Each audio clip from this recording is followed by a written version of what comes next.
You're listening to episode 29 of Burning Brightly, the double-sided coin of pride. This is Burning Brightly, a podcast for Christian moms who are feeling called to build a business and share their light with the world. I'm Bonnie Wiscombe, a life coach, mom, and entrepreneur, and I'm honored to be your guide as you face this business building adventure, full of highs, lows, and everything in between. This is where we help each other find the courage to shine.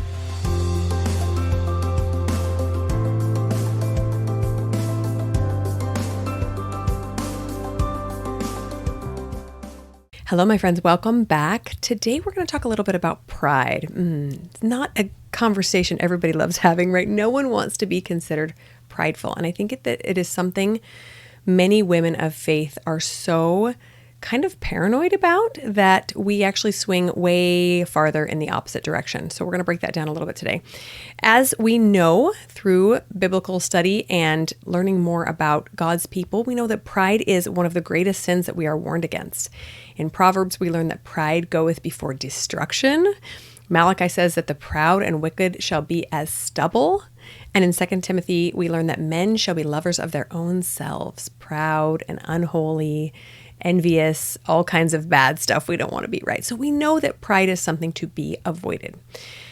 But because it sounds so awful, I think that we Christian women stay so far away from it that we actually do something else that is also not helpful. And I want to look at the other side of the typical coin of pride that we think of. We think of pride as this vaunting of oneself, of being better than others, of thinking you're so amazing. But I want to ask this question of you. Is the opposite of pride humility? What is on the other side of pride? Is there something else that we should also be avoiding? And spoiler alert, I think there is. We're going to talk about that today. So I'm going to first share a little bit of my own history with pride. When I was a young adult, I struggled a lot with feeling that I wasn't good enough. And as I talk to more and more women of faith, I find that this is incredibly common.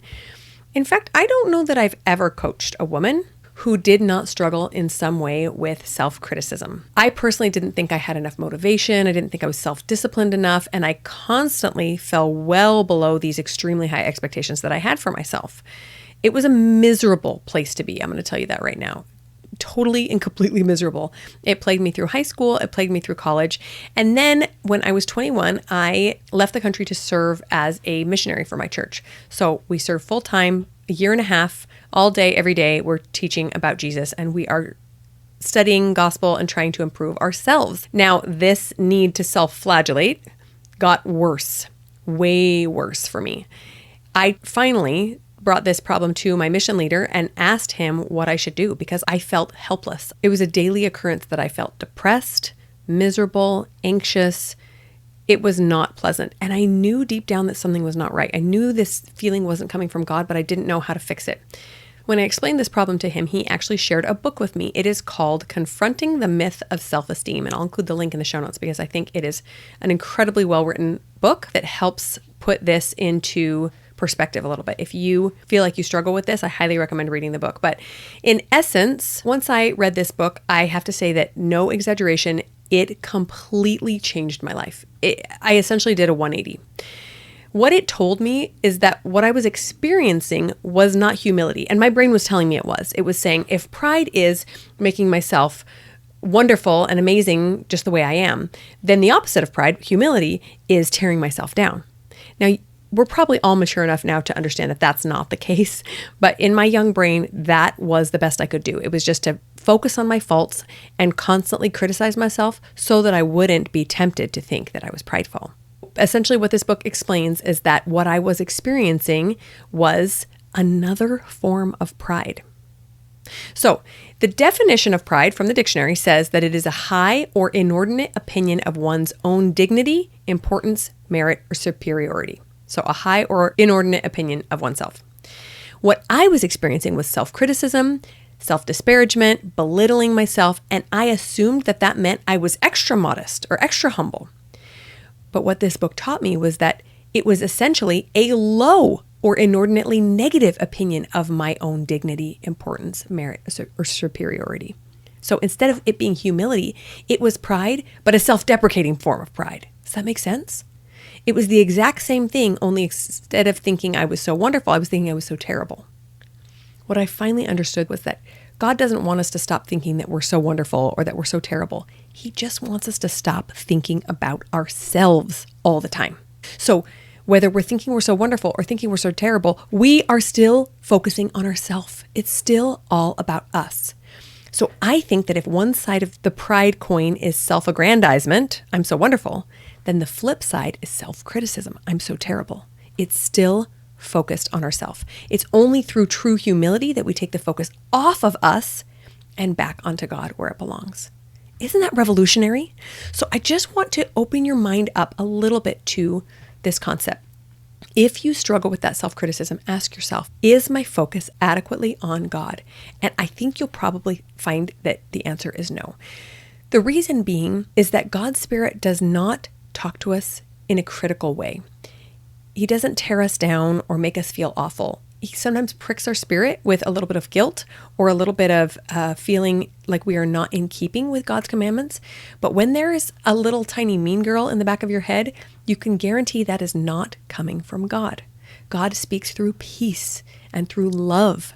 And I know that when I am feeling the need to change through peace and love, it feels very different than how I tell myself I need to change, which is through criticism and horrible, mean thoughts to myself. So one of the past prophets of our church, his name is Gordon Hinckley, told a similar story about his own service as a missionary. So as you can see, common theme, when you dedicate your whole day to God, very often some tricky things come up. You start to realize just how weak you are, right? How many things you're struggling with. And he too struggled with being lonely and feeling inadequate. And he wrote a letter home to his dad and told him just how miserable he was and how he was thinking about coming home. He said, I'm not doing any good here. I just don't think it's worth my while. And his dad simply wrote back these words: forget yourself and get to work, which I just love so much. And that was essentially the message that I took away from that book in my young 21 years. I understood that God was simply whispering to me, you don't need to focus on yourself.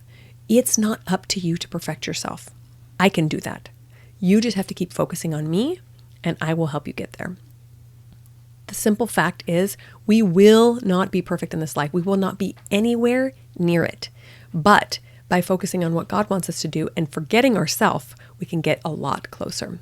And in reality, Satan wants us off this path of shining our light to the world. He wants nothing more than the faithful women of the world to focus on all their problems and criticize themselves nonstop. He tempts all of us, I think, with some definition of pride. So some he will tempt with the traditional definition, right? That of vaunting yourself above others. But for most of us women of faith, that is not a temptation. Instead, he tempts us with a different focus of pride. And that is still a selfish focus, but it's just how terrible and unworthy we are, which feels a lot more like humility. It feels like, well, if I'm constantly telling myself how terrible I am, I will eventually get better, right? No, unfortunately, that's not how it works. You may have learned the lesson that I have learned over the past 20 years or so, that when I make myself feel terrible, I actually don't want to be better. I just want to kind of wallow in misery. When I tell myself that it doesn't matter how good or bad I am right now, I have to just keep moving forward and I keep my focus on God, then guess what? I am able to do so. If we truly understand God and how merciful His love is, then we know that those feelings that come to us are not of Him. They don't come from God, because that's not how He operates. He operates only out of love. So let's take this into our business for a minute. When we work on our businesses, there will likely be many times when we feel badly about ourselves and our performance. We will teach someone something and then think, oh, I did that wrong. Or we will post something and someone will say they hate it. Or any number of things that we put out into the world, we might not like. We might think that they're not perfect, or that we messed up, or we did something really wrong. We'll think we're not talented enough, or not smart enough, or not experienced enough, or we don't have enough education, and we'll see others who are doing it better than we can. And we'll be tempted to just spiral into despair and think about how bad we're messing everything up. So when that happens, just remember these words: forget yourself and get to work. If we truly believe that God is calling us to this work, then it doesn't matter how imperfect we are, because God has always used imperfect people to do His work. That is one of the great truths of this world, is that He doesn't need perfect people to do His perfect work. He just needs those of us who are willing. The fact of the matter is, the world needs what we have to give it, and God needs us to be His servant. There just isn't enough time to wallow in self-pity or self-criticism. So put those aside and let's just keep working. Now, if this is something you struggle with, this may be a very new concept to you. And I hope that me calling it another facet of pride does not make you feel bad about yourself or make you want to beat yourself up anymore. But that realization helped me immensely to understand that I actually wasn't working for the Lord when I was doing that. I was just focused on myself. So if this is something that you still struggle with, please bring it to a coaching call. I always offer everyone one free 30-minute call so we can work through what you're struggling on. And if you're interested in working further with me, we can talk about that as well. But I would love to help anyone who struggles excessively with this, because being able to see it from the other side, being able to let go of that self-criticism and to really lean into serving God the way He wants us to is a complete game changer. And a final side note, I actually was recently interviewed by Jordana Thiessen on her podcast, LDS and Loving Life, about this concept as well. And we dive really deep into it, have a really great conversation. So I will link to her podcast in the show notes as well, so you can go listen to that one. It's a great companion episode to this. So take care of yourselves, my friends. Please remember, God loves you. I love you. You can do this work, and I'm here to help you. We'll talk to you next week. Are you ready to get started on your dream business? Join Finding Your Side Hustle, my digital course that will guide you through discovering what it is you love and how to turn it into a family-friendly business. Are you ready for one-on-one support as a mom or entrepreneur? Schedule a free coaching call with me to work on the goals you have for your life, including business success, weight loss, or better relationships. I can't wait to help you make progress on your dreams.